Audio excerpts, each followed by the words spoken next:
received a number of questions as to why do Chinese people get mad at me when I talk about rural China, and a lot of that just has to do with classism. Chinese people are very classist. You can call them anything, literally. Like, you can call them fat, ugly, uneducated, dark-skinned, Japanese, but poor?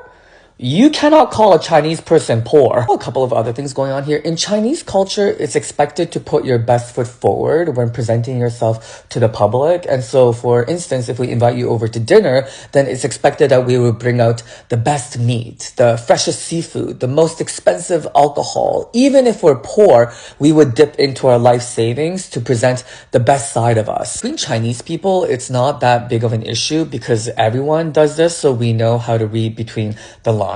We'll be like, ooh, that abalone looks a little small.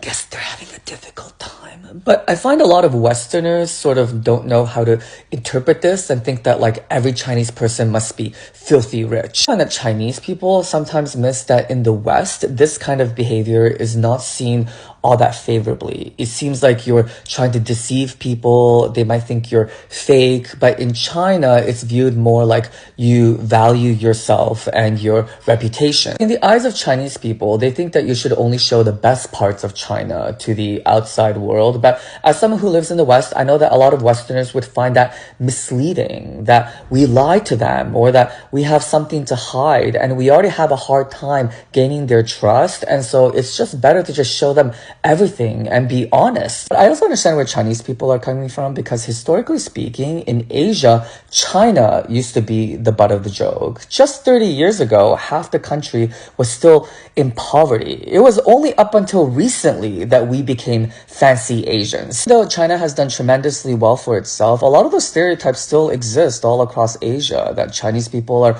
poor, dirty, and uneducated. And so Chinese people are going to be a little bit more sensitive about showing things that confirm those stereotypes. I think a lot of Chinese people don't realize is that white people bizarrely love poverty. They think poverty is culture and would pay a lot of money to pretend that they're poor. Though Chinese people may be a little bit ashamed of rural China, I actually think that there's a huge untapped potential for rural China tourism. White people would love it. They would pay a lot of money to go to rural China to watch a pig get slaughtered and drink baijiu and go to a bathhouse and get a body scrub, and they'll do like, get ready with me while I poop in a hole.